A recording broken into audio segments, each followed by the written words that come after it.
Assalamualaikum warahmatullahi wabarakatuh. Salam, Om Swastiastu, Namo Buddhaya, Salam Kebajikan. Sebelum saya mempresentasikan materi saya, sebaiknya saya akan memperkenalkan diri saya. Nama saya Maximianus Desiharto, NIM 2020 520022. Ujian akhir semester atau disingkat dengan UAS Sistem Transportasi. Baik, untuk slide pertama sudah selesai. Yang berikut slide kedua. Nah, slide kedua, sistem transportasi. Sistem transportasi adalah suatu bentuk ketertarikan dan keterikatan antara penumpang, barang, prasarana, dan sarana yang berinteraksi dalam rangka perpindahan orang atau barang yang tercakup dalam suatu tatanan, baik secara alami ataupun buatan garing rekayasa. Sistem transportasi diselenggarakan dengan maksud untuk mengkoordinasi proses pergerakan penumpang dan barang dengan mengatur komponen-komponen di mana prasarana merupakan media untuk proses transportasi, sedangkan sarana merupakan alat yang digunakan dalam proses transportasi.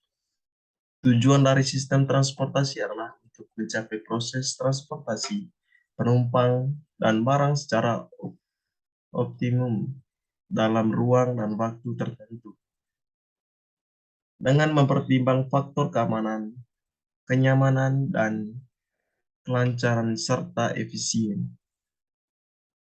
waktu, dan biaya. Sistem pergerakan yang aman, cepat, nyaman, murah, handal, dan sesuai dengan lingkungannya dapat tercipta jika pergerakan tersebut diatur oleh sistem rekayasa dan manajemen lalu lintas yang baik.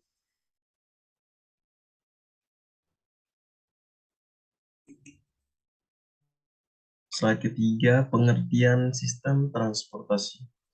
Sebagai sebuah sistem, maka transportasi dapat dijelaskan sebagai interaksi antara sistem kegiatan, sistem jaringan, dan sistem pergerakan.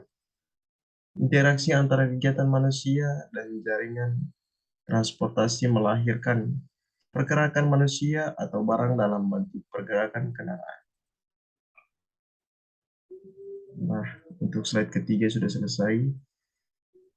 Selanjutnya dengan slide keempat. Dengan slide keempat, kebutuhan transportasi.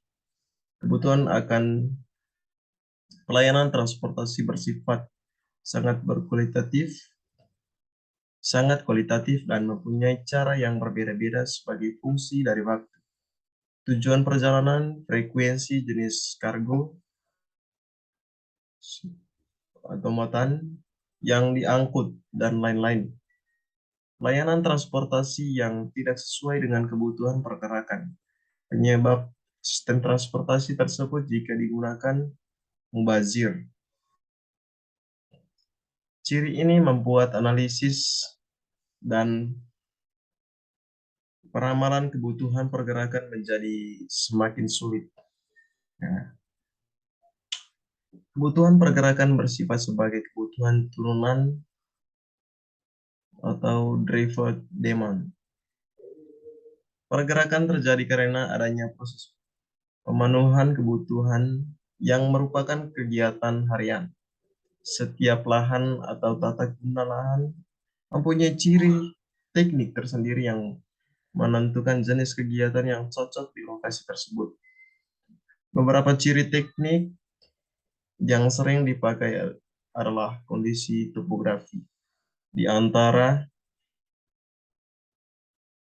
topografi dataran, perbukitan, pegunungan. Nah, selanjutnya kesuburan tanah dan geologi akibatnya lokasi kegiatan akan tersebar secara heterogen di dalam ruangan yang ada yang akhirnya menyebabkan perlu adanya pergerakan yang digunakan untuk proses pemenuhan kebutuhan. Semakin jauh pergerakan yang dilakukan, semakin tinggi peluang untuk memberikan kontribusi terhadap kecelakaan lalu lintas. Sebab-sebab terjadinya perangkutan.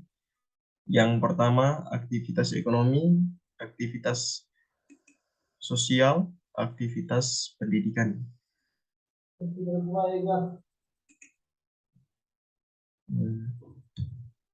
Nah, selanjutnya untuk slide kelima, permasalahan transportasi perkotaan. Indonesia adalah negara yang berkembang memiliki permasalahan yang paling mendasar, yaitu kemacetan yang diakibatkan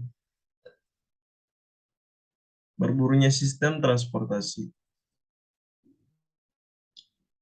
Selain itu, kemacetan juga diakibatkan oleh buruknya sistem pengelolaan guna lahan yang mengakibatkan ketergantungan masyarakat untuk berpindah dari suatu tempat ke tempat lain dengan jarak yang relatif jauh dengan menggunakan berbagai macam moda transportasi.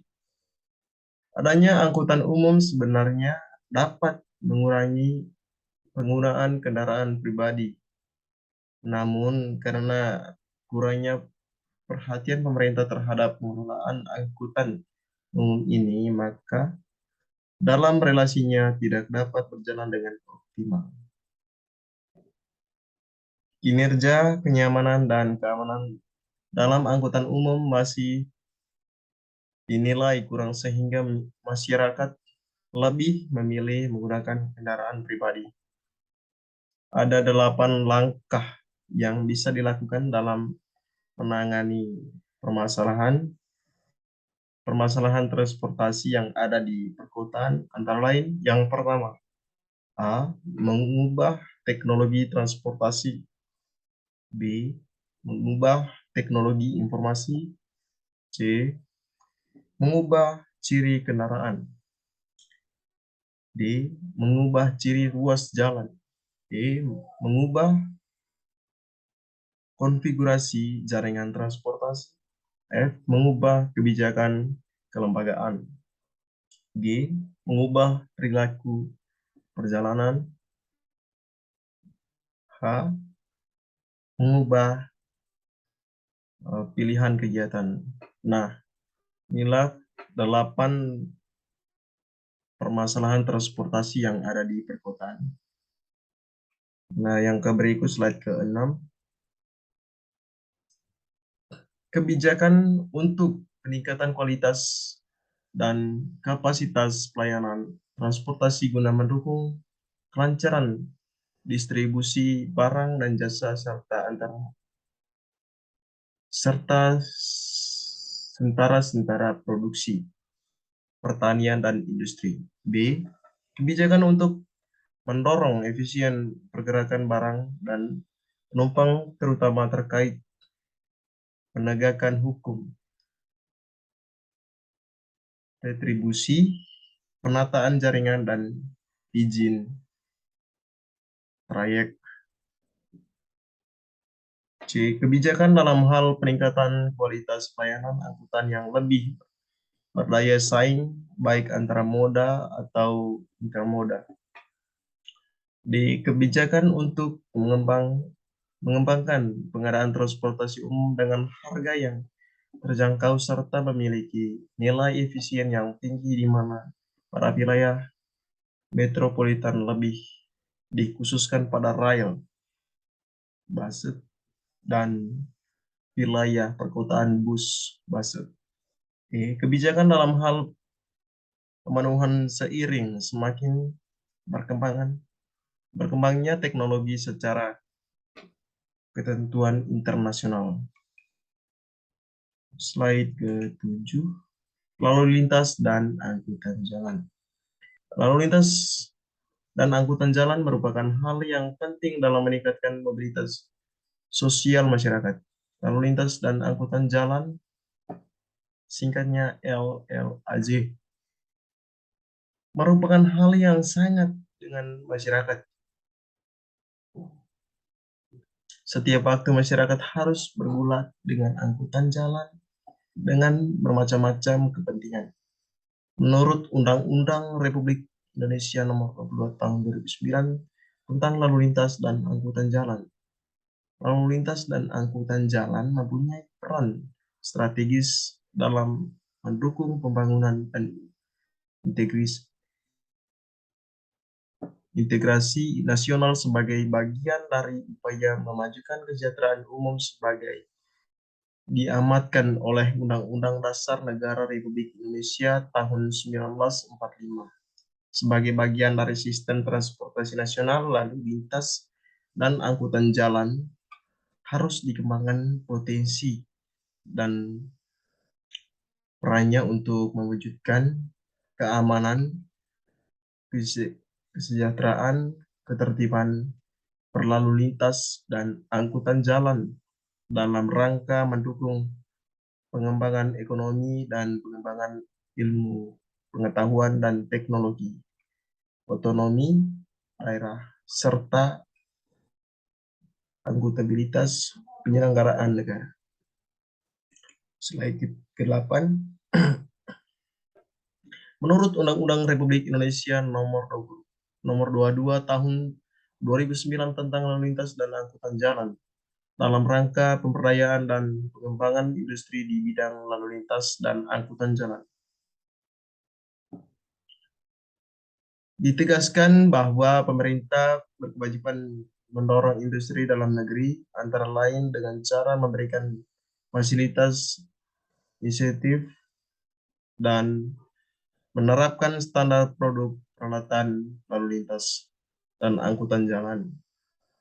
Pengembangan industri mengucapkan pengembangan prasarana lalu lintas dan angkutan jalan dengan cara dan metode rekayasa, produksi, perakitan, dan pemeliharaan serta perbaikan.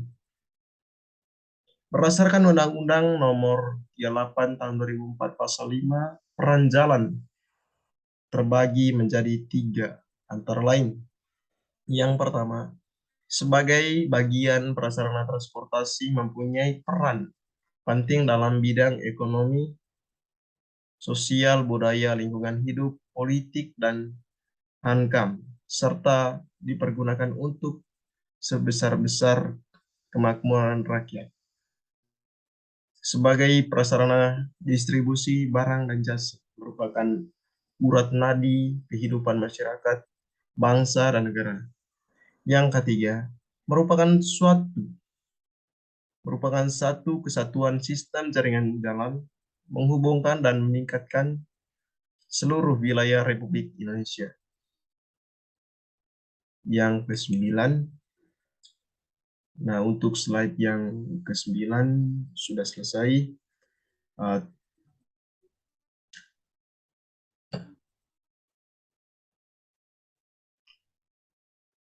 Baik, itu saja hasil atau materi saya yang saya akan presentasikan.